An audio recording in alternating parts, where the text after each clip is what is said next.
So first, before we do that, Okay. examples is what the term that Jeff used. So these are examples. These don't exist right now. They're Correct. they're just examples. So follow along. Okay. The slides are there for you. So yeah, we'll go through this one. So this one, $299,000 purchase price, 3-bed, 4-bath, built in '93. And then we've got the 4 quadrants. The 4 quadrants are cash flow. I think everybody understands what that is. Means for your monthly outgo minus the rental income, what does that look like? You also have appreciation, and that is how much is the value of the home going to increase year over year. Your tax benefits, because this is an investment property, you do have direct tax benefits associated with the property, and your principal buy down. So principal buy down, what that means is you have a renter who is paying your mortgage payment for you.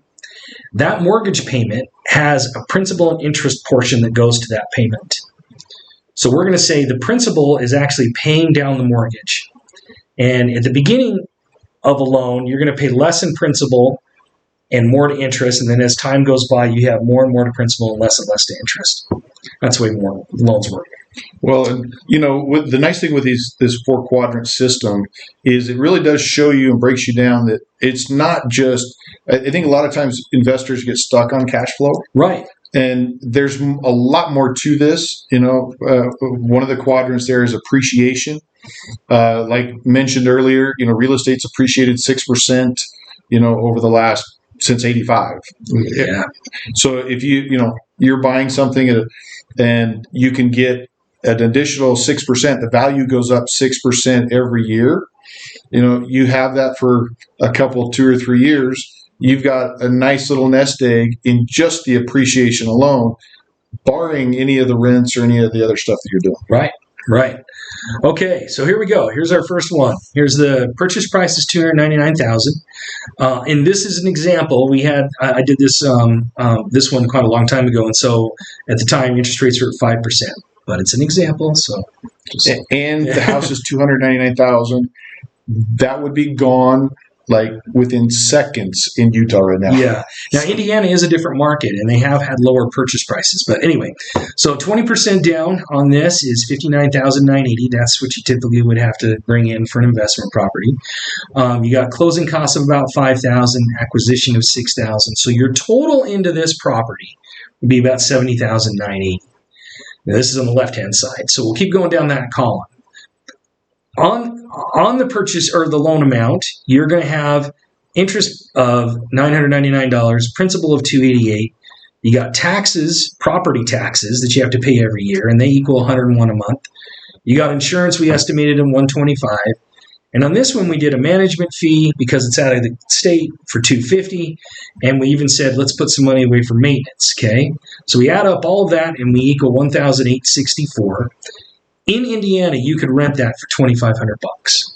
So now you've got this beautiful cash flow of $635 a month.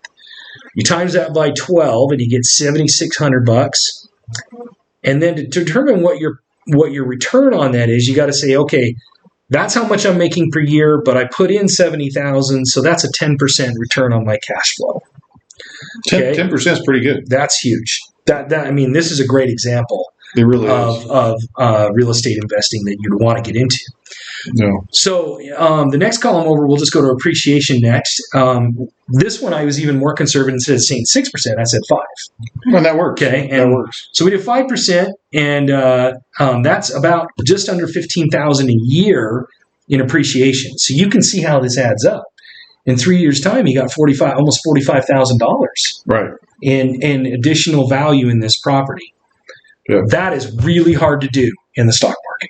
I'm telling you, it is. So then you take that $15,000 and divide it again by your $70,000 that you went into to buy the property.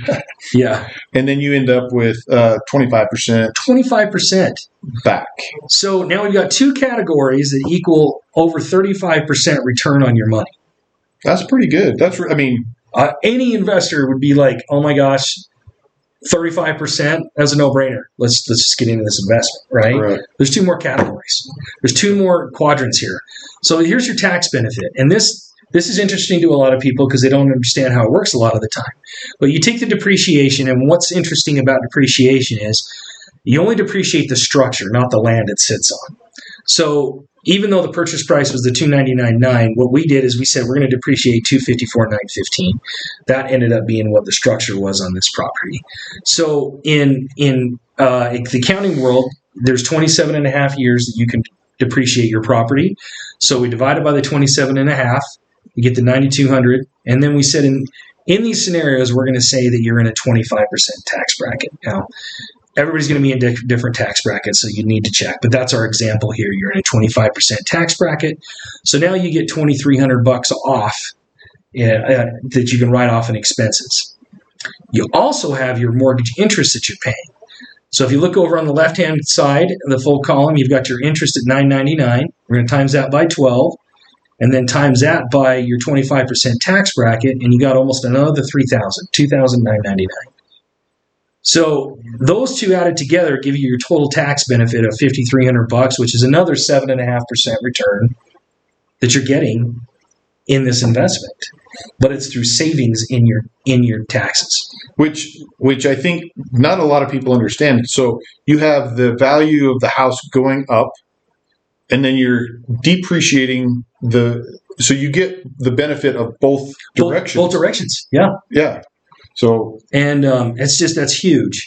And the difference is if you know anything about a little bit about taxes on a personal property, you've got this the way taxes work now. You've got this automatic amount that you can write off, or you can itemize. If you can't itemize enough to get to that total amount, I don't know what it is, 24 or 25,000 or something, then you're not taking advantage of that depreciation, of the interest expense and taxes that you can write off on your personal residence. But that's not the case in investment properties. Investment properties, there isn't a minimum. You just automatically get to write this down. And so that's huge. Yeah. It's huge. So now we're at three categories. We're 40, what's that? Almost 43,000 or 43%, sorry. Yeah, so that's huge. And then the last category is your principal pay down. So again, you go over to the monthly payments. You've got this renter who's paying your payments for you. And that renter, each time they make a payment, they're reducing the balance on your mortgage. They're paying down your mortgage for you. So in this example, we've got $288 as a principal reduction. We times that by 12 months. That's another $34.59 per year. Divide that by the money you invested, and you got another 4.9% return on your investment. So your total return, when you take in the four quadrants, you get a 48% return on your money on this property, and that's just the first year. Mm-hmm. And that's buying it as an investor. If you bought that as your own home and did one of the other ones that we talked about where you moved in, you could actually decrease your money down because it's your primary residence. Oh, right, yeah. And then you go in, flip it, whatever, and then so I mean, there's advantages to both things if you're in that category. Right, and what we're trying to show here is, going back to one of our initial things, why invest in real estate? Well, the returns are bigger than you think, and it's a very, very solid investment, and a lot of people don't take into account some of these other categories.